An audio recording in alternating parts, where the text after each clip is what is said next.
Captive Night of Purpose. This movie definitely kept me captive for an hour and a half, and it had no purpose.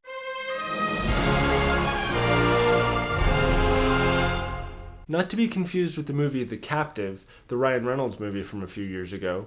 This movie stars David Oyelowo and Kate Mara, and it's based on a true story about a guy who escapes from police, kills a few people, and takes a meth addict hostage for a night. The acting from David Oyelowo and Kate Mara, I think, is actually pretty good.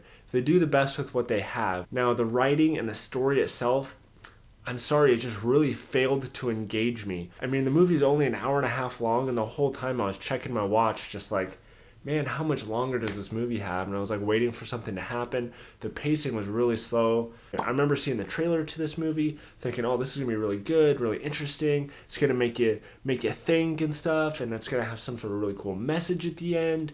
And then it just didn't. You know what I mean? You can tell the movie is trying to make you feel like these people have some sort of connection, and they read this book, and it has this religious theme kind of through it about the purpose of your life, even if you don't have much, and there's a lot of potential there. But over the course of the movie, it just feels like it's forced, you know? Like, the motivations behind why characters do certain things is never really clearly understood. Especially David Oyelowo's character. You know, he has some moments where he's, you know, really feeling the emotion and stuff like that.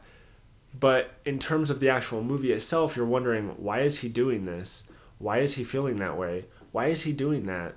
You know, and they fail to really get really in-depth with the character analysis. And I feel like if they would have made this movie a little bit longer and had a little bit more story about each of the characters, kind of leading them to how they got to this point in their lives and why they're doing what they're doing, it would have been much more engaging. You would have felt much more of a connection with them and felt much more emotion when certain things were happening on screen. And the other thing that bothered me about this movie is that it seemed like the whole time they were really trying to sell this book. But they even have part of an Oprah Winfrey episode in here where they're talking about the book. Multiple times throughout the movie, they're showing you this book and they're reading some excerpts from it. And it's just like, okay, we get it, there's this book. But they don't really utilize it in a way that makes you feel like you want to go read it. If anything, you're just like, God, put that book away. It's just annoying now.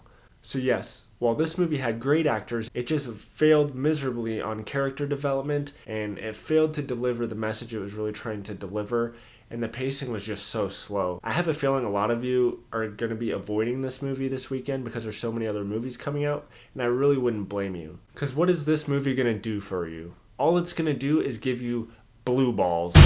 The trailer's really enticing, but you're just not going to get what you want out of it. So remember, guys, if you like my reviews and you want to see more, please subscribe below, comment, like, share this page, please.